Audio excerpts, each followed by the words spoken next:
రోజు positive result. ఈ అమ్మాయి బిట్రగుంట నుంచి వచ్చింది. She is 24 years. తిను నా దగ్గరికి March 6th ట్రీట్మెంట్ కోసం వచ్చింది. ప్రెగ్నెన్సీ రావటం లేదు అనుకుంటా. తను మ్యారేజ్ అయ్యి 2 years అవుతుంది. తనకి 1 year నుంచి పీరియడ్స్ 2 monthsకి ఒకసారి 1.5 monthsకి ఒకసారి వస్తుంది అనమాట. సో తను ఫస్ట్ విజిట్ నా దగ్గరకు వచ్చినప్పుడు ultrasound, hormone analysis and husband semen analysis చేశాను. ఆ అమ్మాయి స్కాన్లో పీసీఓ ప్యాటర్న్ ఉంది. హస్బెండ్ సెమెన్ అనాలిసిస్ చూసినప్పుడు ఆయనది కౌంట్ బాగుంది. యాక్చువల్గా 43 million ఉంది, కానీ మొటిలిటీ మాత్రం 15% ఉంది. సో ఆయనకి మొటిలిటీ ఇంప్రూవ్ అవటం కోసమని ఒక యాంటీ ఆక్సిడెంట్ స్టార్ట్ చేశాను.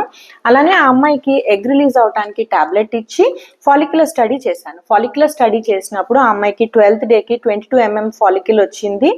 ఆ రోజు ట్రిగ్గర్ ఇచ్చాము. 14th డే రప్చర్ కన్ఫర్మ్ చేసుకున్నాము. తను అదే నెలలో కన్సీవ్ అయింది. ఇప్పుడు ఆ అమ్మాయికి 8 weeks ప్రెగ్నెన్సీ. అయితే పిల్లలు లేని వారు ట్రీట్మెంట్ కోసం హాస్పిటల్కి వచ్చేటప్పుడు వైఫ్ అండ్ హస్బెండ్ ఇద్దరు రావాలని చెప్తాను. ఎందుకంటే ఇద్దరిని ఎవాల్యుయేట్ చేసుకొని ప్రాబ్లం ఎక్కడుందో ఐడెంటిఫై చేసుకొని, ఇప్పుడు ఈ అమ్మాయి విషయంలో ఆ అమ్మాయికి ఓవ్యులేషన్ ప్రాబ్లం ఉంది, అందుకని ఓవ్యులేషన్ ఇండక్షన్ డ్రగ్స్ ఇచ్చాము. ఆయనకి మొటిలిటీ తక్కువగా ఉంది కాబట్టి మొటిలిటీ ఇంప్రూవ్ అవడానికి యాంటీ ఆక్సిడెంట్స్ ఇచ్చాము.